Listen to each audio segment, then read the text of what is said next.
Praise the lord.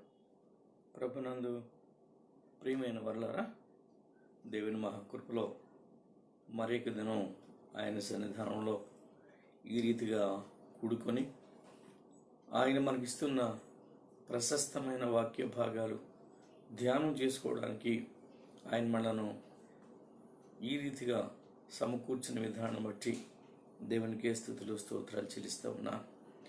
వాక్యాన్ని వినడానికి సంసిద్ధంగా ఉన్న ప్రతి బిడ్డను బట్టి, వారి కుటుంబాలను బట్టి, వారి కుటుంబాలలో ఆసక్తి కలిగి వాక్యాన్ని వినాలని ఎదురు చూస్తున్న వారందరికీ యేసుక్రీస్తు శుభనామంలో మరి వందనాలు తెలియచేస్తూ ఈ కార్యక్రమానికి ఆహ్వానం పలుకుతూ ఉన్నాను. Praise the lord. అలానే సియోను ప్రార్థన మందిర బిడ్డలే కాకుండా ఆన్లైన్లో కొంతమంది బిడ్డలు దేవుని వాక్యాన్ని చూస్తున్న కారణంగా వారికి కూడా దేవుని మహాకృపను బట్టి వందనాలు తెలియచేస్తూ ఈ కార్యక్రమానికి ఆహ్వానం పలుకుతూ ఉన్నాం. మన ధ్యానాంశాన్ని ఒకసారి మనం జ్ఞాపకం చేసుకుంటే, ప్రకటన గ్రంథంలో 21వ అధ్యాయం 9-10 వచనాలలో అద్భుతమైన సందేశాన్ని దేవుడు మన కొరకు వ్రాయించి ఉంచాడు. అదేంటంటే, అంతటా ఆ కడపటి 7 తెగుళ్లతో నిండిన 7 పాత్రలను పట్టుకొని ఉన్న 7 దేవదూతలలో ఒకడు వచ్చి, ఇటు రమ్ము, పెండ్లి కుమార్తెను అనగా గొర్రెపిల్ల యొక్క భార్యను నీకు చూపెదనని నాతో చెప్పి, ఆత్మవశుడనైన నన్ను ఎత్తైన గొప్ప పర్వతం మీదికి కొనిపోయి, యెరూషలేము అను పరిశుద్ధ పట్టణము దేవుని మహిమ గలదై పరలోకమందున్న దేవుని యొద్ద నుండి దిగి వచ్చుట నాకు చూపెను. ప్రార్థన చేసుకుందాం. కృపా కనికరం కలిగిన మా పరలోకపు తండ్రి, మరి ఒక్కసారి నీ పరిశుద్ధ పాదములకు స్తుతి వందనాలు. ఇంతవరకు మీ కృపను మాకు తోడుగా ఉంచి నీ శ్రేష్టమైన పవిత్రమైన వాక్య భాగాలు ధ్యానం చేసుకోవడానికి మమ్మల్ని ఈ రీతిగా సమకూర్చి మాతో మాట్లాడడానికి సంసిద్ధంగా ఉన్న మా ప్రభువా, నీకే స్తుతులు స్తోత్రాలు. నీ మాటలు మాకు జీవనిస్తున్నాయి. మాలో ఊరిడి నీటి బొగ్గగా ఆ మాటలు మమ్మల్ని బలపరుస్తూ ఉన్నాయి. కనుక ఇట్టి శ్రేష్టమైన వాక్కులు మాకు అందించబడుచుంటుండగా వాటిని విని గ్రహించి మా హృదయాలలో భద్రపరుచుకొని నీ చిత్తాన్ని గ్రహించడం ద్వారా నీ రాజ్య ప్రవేశాన్ని పొందుకునే భాగ్యం మాకు దయచేయమని ప్రార్థిస్తున్నాను. వాక్యాన్ని వింటున్న బిడ్డలందరిని బట్టి మీకు వందనాలు. వారిని దర్శించమని, వారితో మాట్లాడమని, నీ కృపలో వారి కొరకు తగిన ఆత్మీయతను అనుగ్రహించమని ప్రార్థన చేస్తున్నాం. మీరే ఈ వాక్య భాగాలు మాకు వివరించి మహిమ ఘనత ప్రభావాలు మీరే పొందుకోమని త్వరలో మా కొరకు తిరిగి రాబోతున్న యేసుక్రీస్తు నామములో ప్రార్థించి వేడుకుంటున్నాము తండ్రి. ఆమేన్.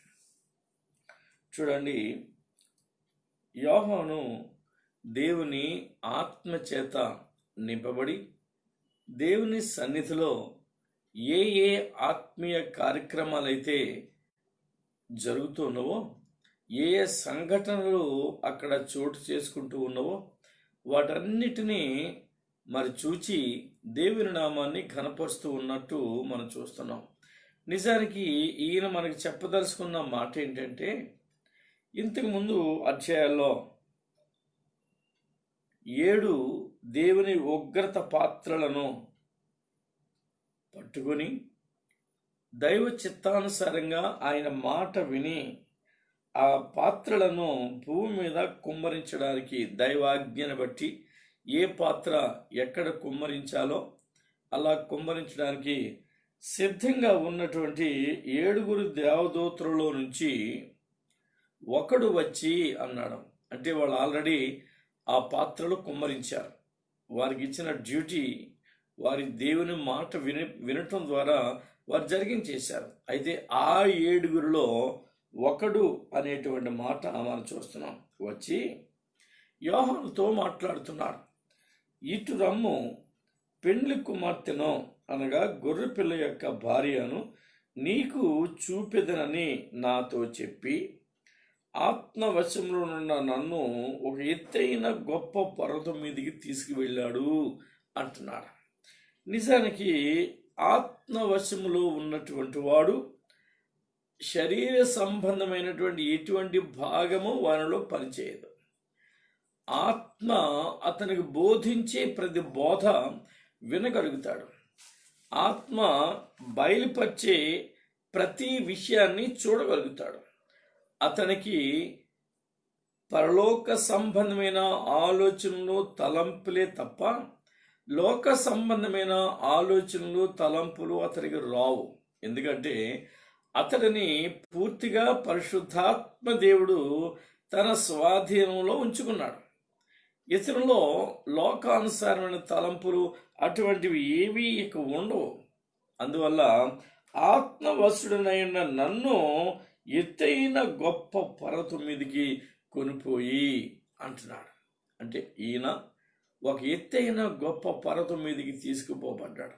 ఆత్మ విషయంలో ఉన్నవాడు, దేవుని ఆత్మ చేత నింపబడినవాడు, ఆత్మ చేత నడిపించబడుతున్నటువంటి వాడు, ఆత్మ కార్యాలు జరిగిస్తున్నటువంటి వాడు, ఆత్మ చెప్పే ప్రతి అంశాన్ని గమనిస్తున్నటువంటి వాడు. మనం ప్రకటన గ్రంథంలో 1వ అధ్యాయము 10వ వచనాన్ని చూస్తే ఇక్కడ 10, 11 వచనాలు కలిసి ఉన్నాయి. ఇందులో మొదటి ఆ మాట మనం గుర్తించగలిగితే ప్రభువు దినమందు ఆత్మవశుడై ఉండగా అన్నాడు. అంటే యోహాను పరిపూర్ణముగా దేవుని ఆత్మ చేత నింపబడ్డాడు. తన ఆలోచనలు లేవు, భూ సంబంధమైనటువంటి పరిస్థితులు అతను లేవు. ఆత్మ చెప్పే ప్రతి మాట వింటున్నాడు. ఆత్మ బయలుపరిచే ప్రతి కార్యాన్ని ఎరుగుతూ ఉన్నాడు. ఆత్మ ఆజ్ఞను గైకొని తదనుగుణంగా తన జీవితాన్ని ఆ పరిస్థితుల్ని మలుచుకుంటూ ఉంటున్నాడు. అటువంటి యోహానును ఈ 1వ అధ్యాయంలో ఏ రీతిగా మనం చూసామో ఆఖరు అధ్యాయంలో దాదాపు అదే విషయాన్ని ఆయన మనతో మాట్లాడుతున్నాడు. ఈ ఆత్మవశత అనేది అతని యొక్క ఆ స్థితిని మనకి జ్ఞాపకం చేస్తుంది.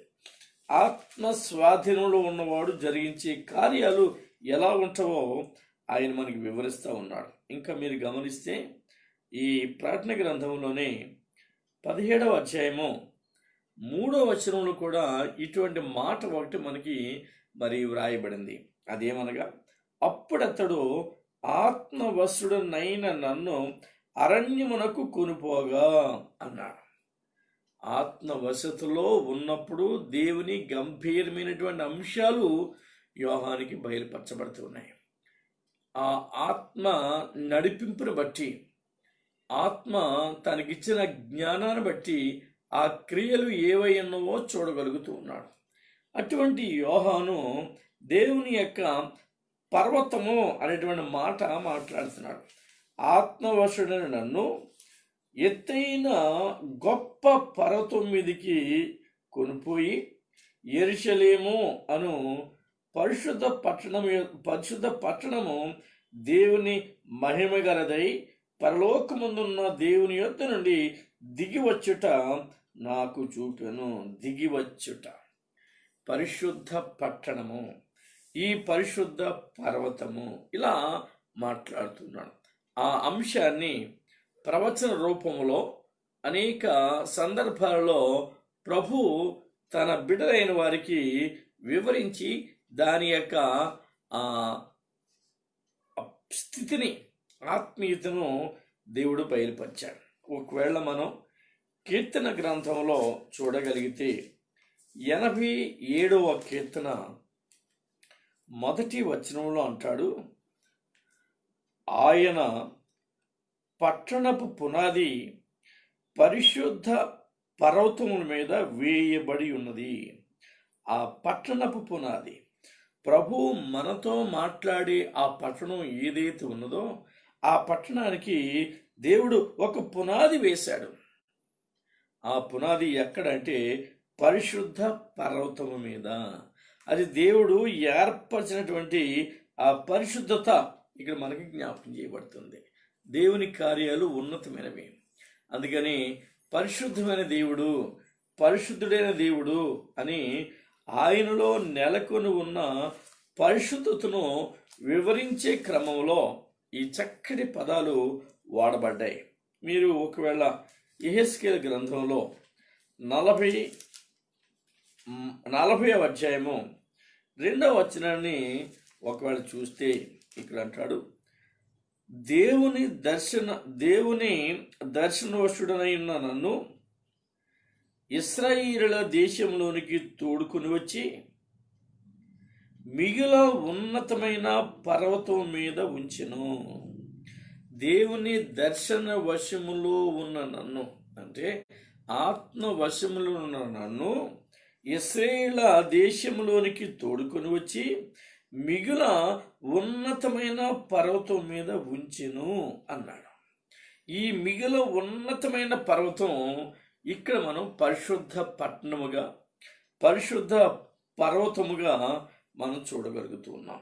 ప్రియమైన వాళ్ళారా, ఈ యెహెజ్కేలు గ్రంథంలోనే 43వ అధ్యాయంలో 5వ వచనంగా మనం చూస్తే, ఆత్మ నన్ను ఎత్తి లోపటి ఆవరణములోనికి తీసుకుని రాగా యెహోవా తేజో మహిమతో మందిరము నిండి ఉండెను.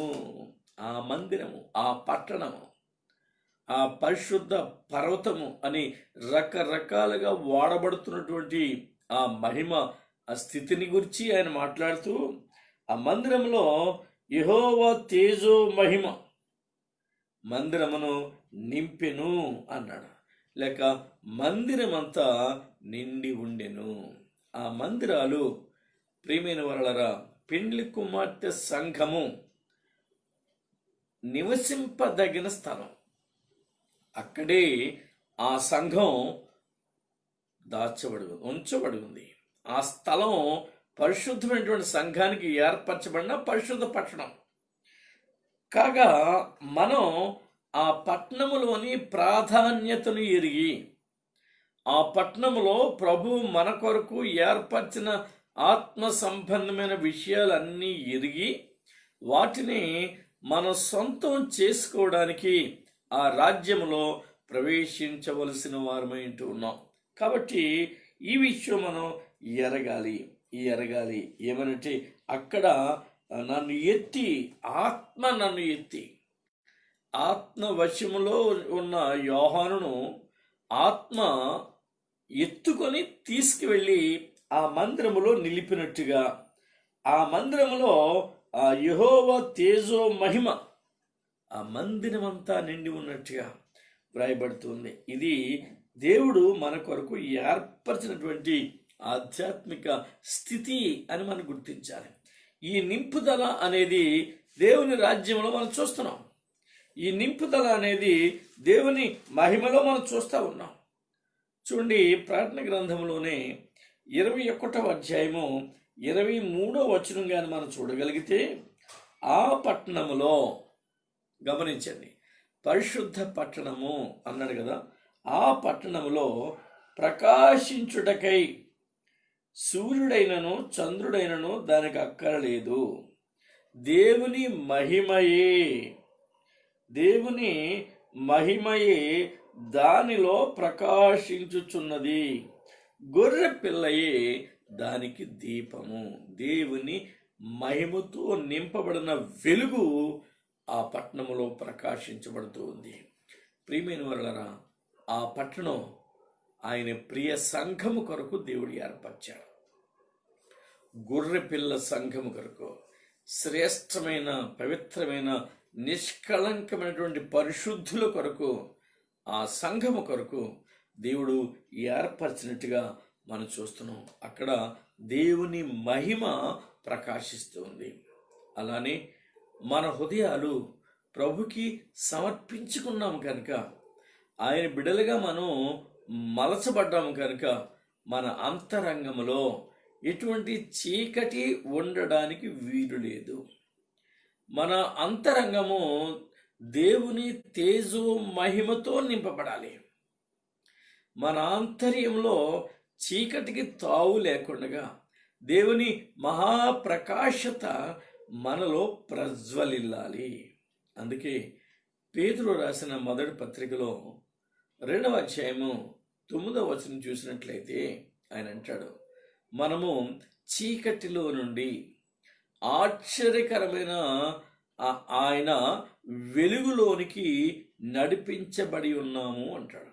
చీకటిలో నుంచి, అంధకారంలో నుంచి, అంధత్వంలో నుంచి, ఈ లోక సంబంధమైన కార్యములలో నుంచి దేవుని యొక్క మహిమ ప్రకాశతలోనికి, ఆ తేజో మహిమలోనికి నడిపించబడ్డాం.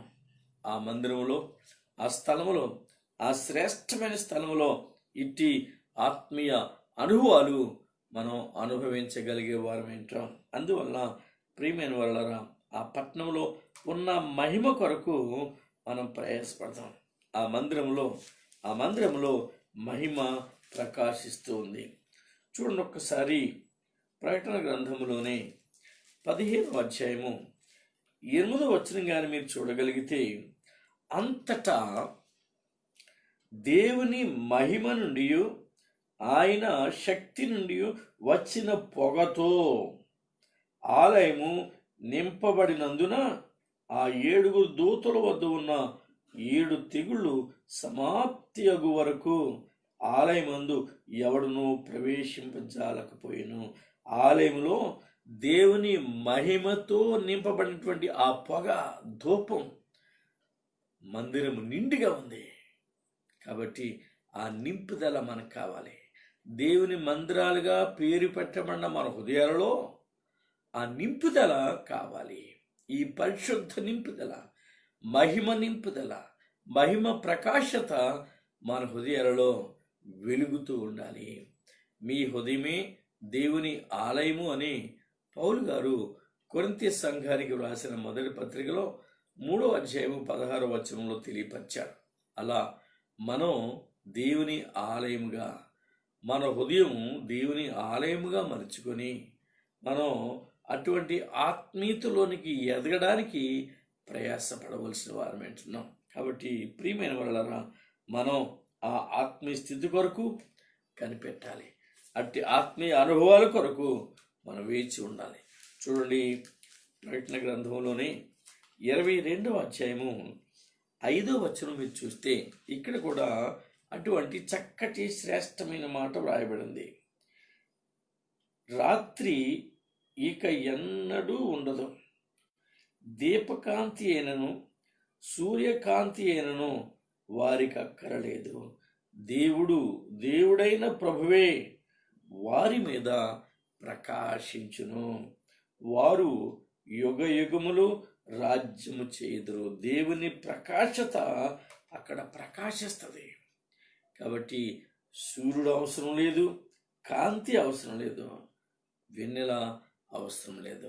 ప్రభు యొక్క ఆ మహిమ కాంతి ప్రజ్వలిల్లే స్థలములో లోక సంబంధమైనటువంటి ఎటువంటి వెలుగు అవసరం లేదు. ప్రభు తన ప్రభావాన్ని మనకు వివరిస్తూ ఉన్నాడు.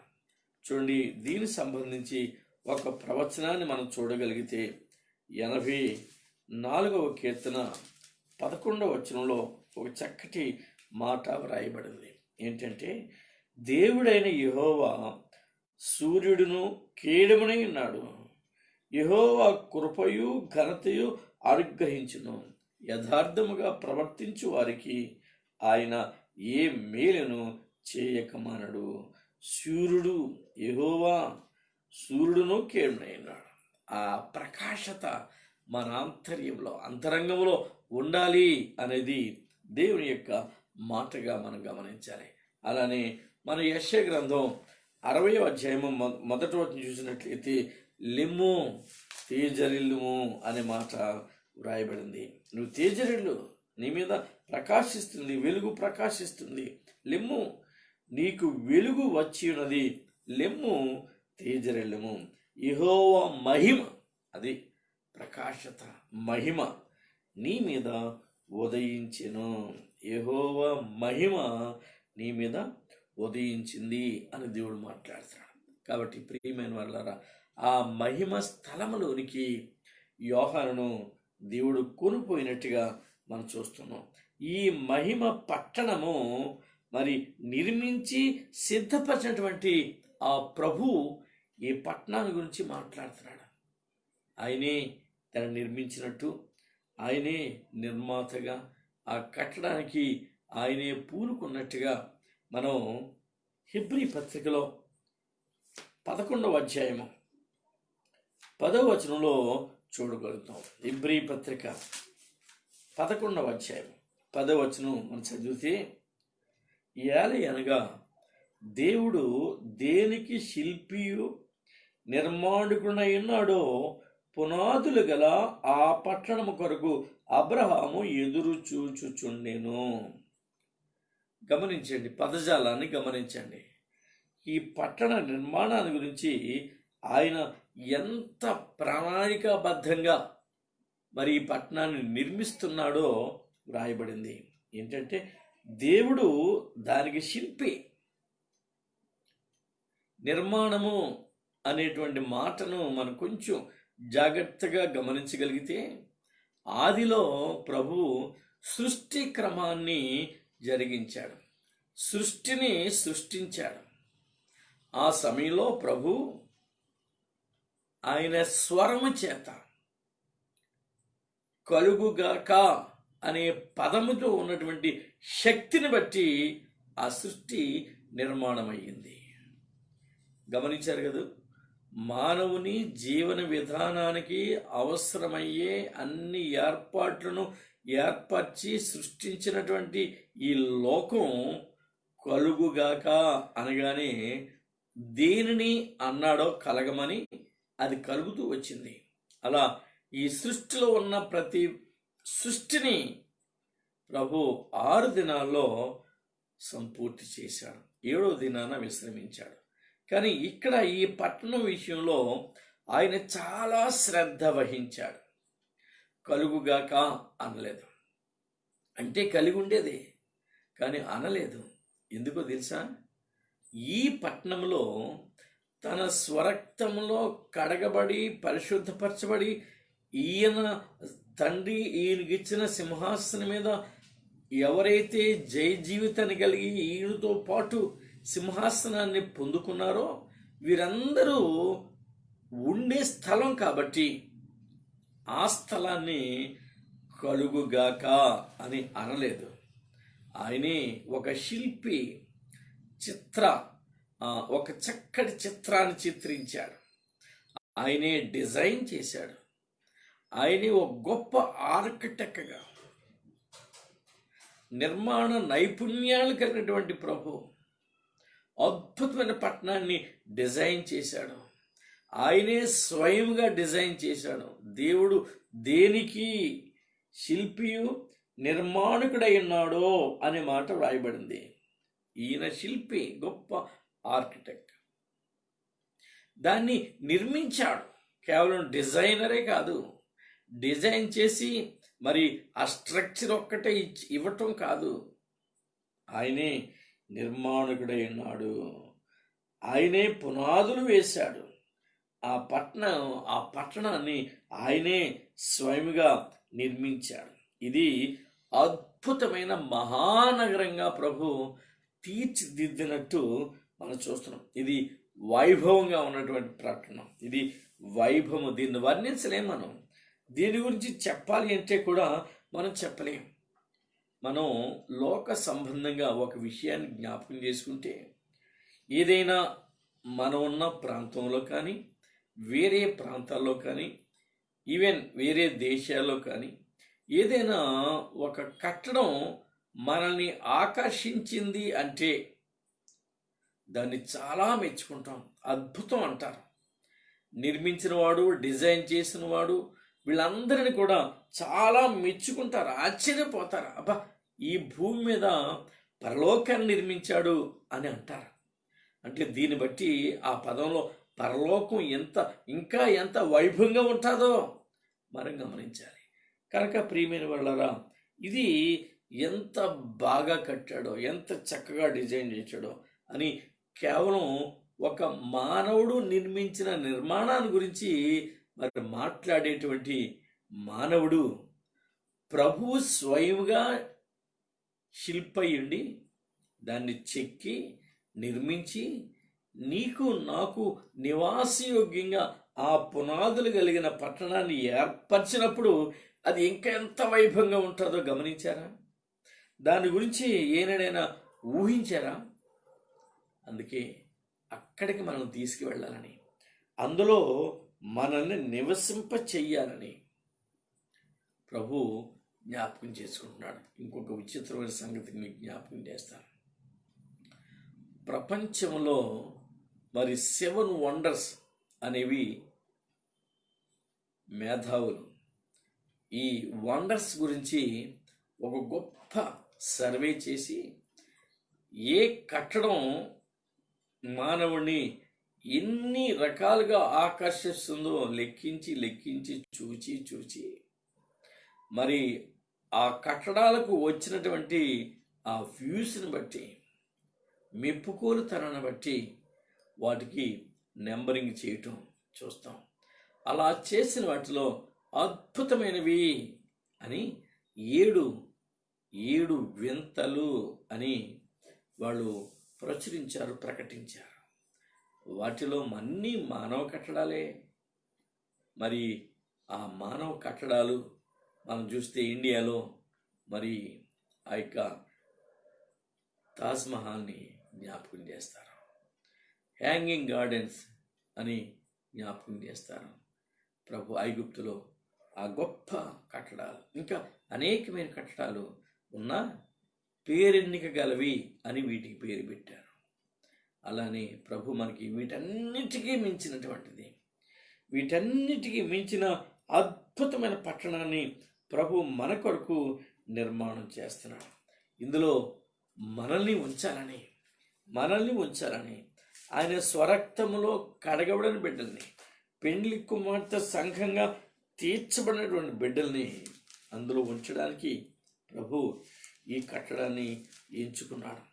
చూడండి, ప్రకటన గ్రంథంలో 12వ అధ్యాయము 20 ప్రకటన గ్రంథంలో మీరు 12వ అధ్యాయంలో ఈ యొక్క మాటలు, దేవుని యొక్క నిర్మాణాన్ని గూర్చినటువంటి మాటలు, ఆ పట్టణాన్ని గూర్చిన మాటలు చాలా అద్భుతంగా మరి ప్రభు రాసి ఉంచాడు.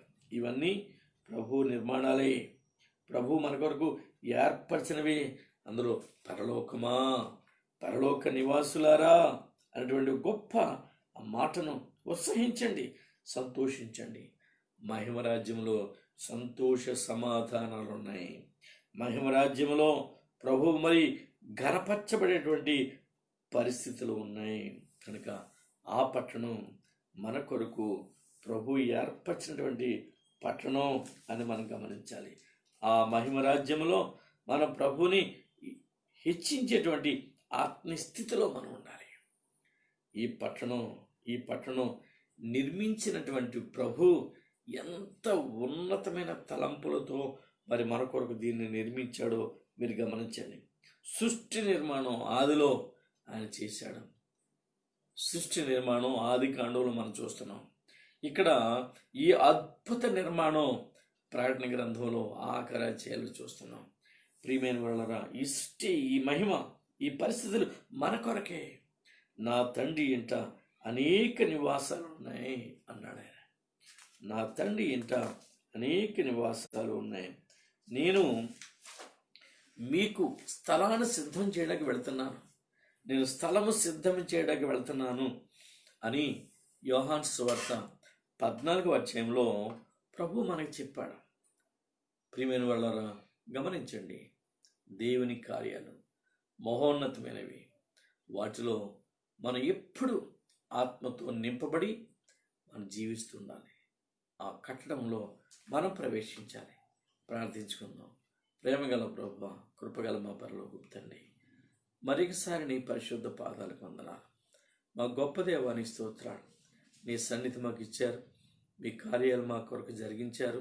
మీ సహవాసంలో మమ్మల్ని పెంచాలని ప్రభా ఎదురు చూస్తున్నారు. అందుకే నీ స్తోత్రం. ఆ మహాపట్టణాన్ని గురించి నైనా యోహానుకు ఏ రీతిగా దర్శనంలో కనపరిచారో అలా మేము కూడా వాడి చూచు ద్వారా నీవు మా కొరకు నిర్మించావని ఎరిగి దానికి తగినటువంటి ఆత్మీయ స్థితిలో మేము ఎదగడానికి నైనా మమ్మల్ని పురుకొల్పిన విధానానికి నీకు స్తోత్రాలు. మాకు ఇచ్చిన వాక్య భాగాన్ని బట్టి మీకు వందనాలు. మీ ఆత్మీయ కార్యాన్ని బట్టి ప్రభా నీ స్తోత్రాలు. నీ చిత్తమైతే ప్రభా మా బ్రతుకు దినములన్నీ క్షేమకరంగా ఉంచమని ప్రార్థిస్తున్నాను. మీ సన్నిధిలో మమ్మల్ని దాచి ఉంచండి. మీరే మీ చిత్తానుసారంగా నడిపించండి బాబు. నీకు స్తోత్రాలు చెల్లిస్తున్నాం. ఇంతవరకు విత్తమైన వాక్యం మా అందరి హృదయాలలో నూరంతలుగా ఫలించేటట్టు మీ కృప దయచేయండి. అలానే ప్రపంచం అల్లకొల్లోరంగా ఉంది, మీకు తెలుసు. దాన్ని అదుపు చేయగలవడం నీవే. కృప చూపండి నాయన. భయం నుంచి, ఆందోళన నుంచి మీరు విడిపించండి.